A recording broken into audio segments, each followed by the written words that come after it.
A few days ago, a group of scientists, doctors, environmental organizers, and concerned citizens got together and they called for the urgent stop to the deployment of 5G. They said that it's been proven harmful to human bodies, that this is an experiment on humanity, and that this should be called a crime under international law.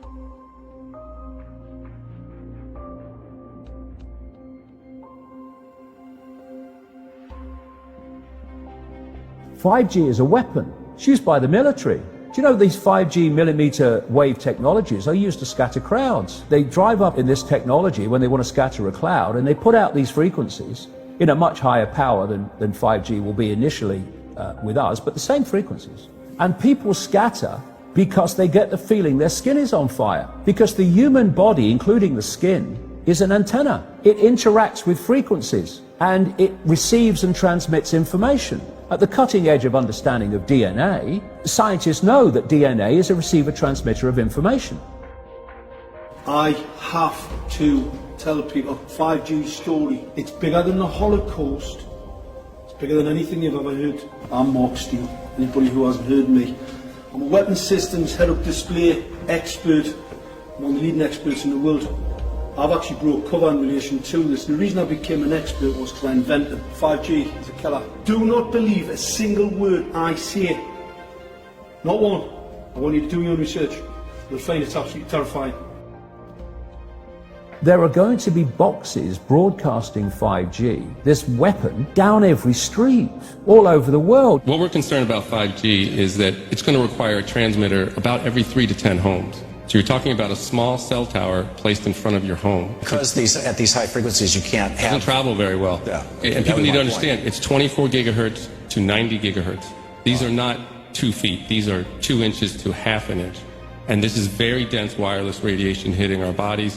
What we know is that it pulses more, it's got higher frequency, more waves per second, it beats up the cells more. Let's talk about today's technology, what we have going on today. Your phone is constantly sending electromagnetic fields in and out of each other. Whether or not you're receiving a notification right now, all of our digital tech sends this data back and forth, right, using these invisible microwave radiation signals. That's today's tech. We have every cell tower, every router constantly pulsing with radiation, whether or not you're using it. Science shows that this causes DNA damage, cancer, among other things. But don't take my word for it. And that's just with 4G. That's just with today's technology. Before we get to 5G, right now you got some of it, but not that much. Wireless radiation has biological effects, period. These effects are seen in all life forms: plants, animals, insects, microbes. In humans, we have clear evidence of cancer now. There is no question. We have evidence of DNA damage, cardiomyopathy, which is the precursor of congestive heart failure, neuropsychiatric effects. So 5G is not a conversation about whether or not these biological effects exist. They clearly do.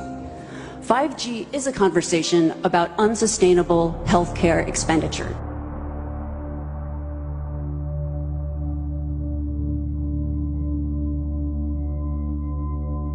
So we are electromagnetic, electrical organisms, transmitters and receivers of information. When our electromagnetic fields are in balance and harmony, we have health. We have psychological health and we have physical health. The reason that this technological society is causing so much psychological and, quote, physical disease is because these frequencies, technologically driven, and we live in this Wi-Fi world now and all the phone masts and all the rest of it, these technologically generated frequencies are scrambling the balance of the human electromagnetic electrical communication systems. And if you scramble them, you create a state of disharmony, dis-ease, which plays through to physical and mental, emotional, psychological dis-ease. And there's another point to this. The brain processes information electrically. It communicates with the cellular structure electrically, and it operates within a certain band of frequency. If you can broadcast frequencies carrying information, this technology has long been known, carrying information and perceptions within the frequency that the brain decodes information, the brain will decode those frequencies and will have those perceptions. You can influence people's perceptions externally by broadcasting these frequencies that we interact with, because we are antenna. Okay. Now, some decades ago, there was a guy who worked out the frequencies of different emotional states. This is long ago. I mean, it's very, very sophisticated now. So every thought, every emotional response is a frequency. It generates a frequency, and it is of itself a frequency. Hate is a frequency, and it's different to love. You know, when you are in a room and there's lots of aggression and conflict and hatred, you feel it. What do people say? Oh God, you can cut the atmosphere with a knife in there. That is because the frequencies of hate and conflict have been so generated, they have changed the electromagnetic field of the room. Okay, so 5G is going to be weaponized against us potentially. Yeah, but the point being that they worked out the frequencies of various emotions, including rage and what have you. And basically, they can play across a community these frequencies without anyone knowing, and it starts to have an effect, and it starts to build rage, it starts to build anger, and people might not realize why they're feeling it, but they start to feel it. And then what they do is they trigger that with an event. Maybe some guy is attacked by the police or something, or somebody's arrested for something they didn't commit, and now there's the trigger. The blue touch paper's been lit of this manufactured frequency-driven rage, and you have mass riots and what have you, and people do things that they wouldn't normally do. And you can make people depressed. You know, the American military, they've admitted this. They have technology that fires frequencies at the enemy that basically breaks the enemy's spirit, so they give up and put their weapons down. This is the technology we're dealing with. Now you take that into account, and then you think of 5G. First of all, 5G doesn't travel well because of the nature of its frequency. So instead of big towers, as we have now, broadcasting these frequencies long distances, it won't do that. And it doesn't go through solid objects, what we call solid objects, very well either.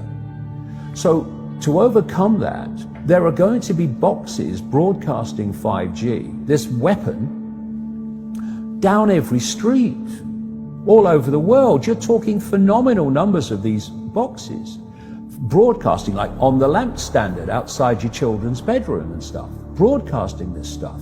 There's no way you'll be able to go where you'd be in a field of 5G. And another interesting thing, I don't know whether you've noticed this, but the story broke first of all in Sheffield, when the council started cutting down literally thousands and thousands and thousands of mature trees in urban streets. And there were big protests about it. You know, Sheffield claimed to be a green city, but all these mature trees were coming down, thousands of them. And my brother, he works as a call-out bus mechanic. So a bus will break down, they'll call him, he'll come down and fix it on the side of the road. So he's traveling all the time. And he's saying it's amazing how many mature trees are being cut down. Now, the worst nightmare of 5G in a street is mature trees, because it can't get through them. They don't want urban trees for 5G because it won't go through solid objects very well at all, and it doesn't travel far. So we're going to have this explosion of 5G transmitters, and then, going back to what I said earlier, and they've admitted this too, there's going to be like 20,000 satellites up there beaming 5G at the Earth. What is our exposure in a day? It's not one cell phone. It's cell phones, it's multiple wireless networks, it's smart meters, it's cell towers. It's this sandwich, and it all adds up. And this is a serious problem for occupational health, public safety, and personal safety. And I feel that it's irresponsible to be even talking about the Internet of Things and rolling out a new untested technology when we're not even measuring what are our current exposures from the current networks.